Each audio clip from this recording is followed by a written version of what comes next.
Pag-usapan po natin itong pinakahuling insidente dyan sa Ayungin Shoal, which is considered part ng economic zone ng ating pong bansa, kung saan sinasabi nga po isang Philippine Navy personnel ang sugatan sa bumbunan matapos pong hampasin ng Chinese Coast Guard gamit ang wooden baton.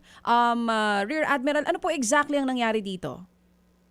Well, una sa lahat, DJ Chan, no? Itong nangyari kahapon, ang China Coast Guard ay lumalapit sa BRP Sierra Madre. No? Alam naman natin na ito ay nasa Ayungin Shoal at ang Ayungin Shoal ay may layo lamang na 105 nautical miles from Palawan. No?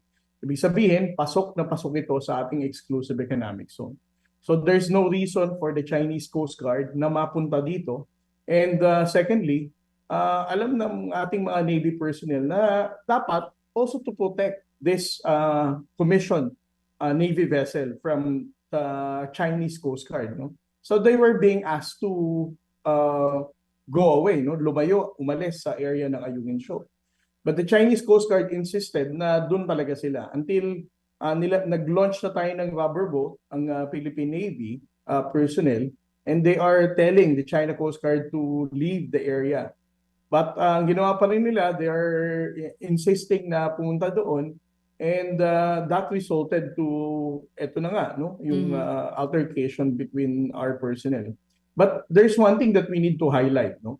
Ang ating, yung sa mga video na ipinakita, na inilalabas ng Chinese Embassy, ng Chinese state media, makikita natin dito na walang tinamaan, walang nasaktan sa China Coast Guard personnel.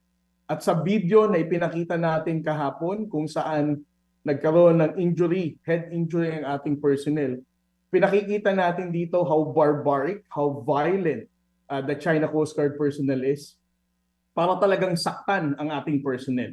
And this is the part of the video na hindi ipinakita ng Chinese Coast Guard because they are hiding what really happened dito sa insidente na to. So unang-una sa lahat, kailangan hindi tayo malito sa naratibo. One, they're not supposed to be there. Second, ang violent act na nangyari dito basically came from the Chinese Coast Guard personnel. They weren't supposed to be there, so nagkaroon po ng mga radio challenges bago yung confrontation itself. Ilan po yung China Coast Guard men na nandoon sa bangkat? Ilan din po yung personnel natin from the Philippine Navy na lumapit sa kanila para po pakiusapan sana sila na umalis dun sa area? There were 8 China Coast Guard personnel on board dun sa Regional Inflatable Boat nila. No? And for each rubber boat, I'm not really sure kung may 3 or 4. No? But then again, ang issue natin dito is that the China Coast Guard is not supposed to enter the shoal ng Ayungin. Yes. Opo, malinaw po yun. Though yun na nga ang problema sa kanila, hindi naman po sila nakikinig sa mga radio challenge natin. Kamusta po itong personnel ng Philippine Navy na nasugatan yung kanyang bumbunan? Yun lang po ba yung natamo niya na injury? At meron pa po bang iba na nasugatan bukod sa kanya? Well, DJ Chan, no? I'm just going to stick dun sa inilabas na statement ng Armed Forces of the Philippines. Yes dahil po. tao nila to, together with the Department of National Defense. But I would also like to take this opportunity to inform the public na ang ating pong Commandant of the Philippine Coast Guard, Admiral Gavan, as of yesterday, has directed the deployment of the 9702. Ito yung BRP Melchora Aquino.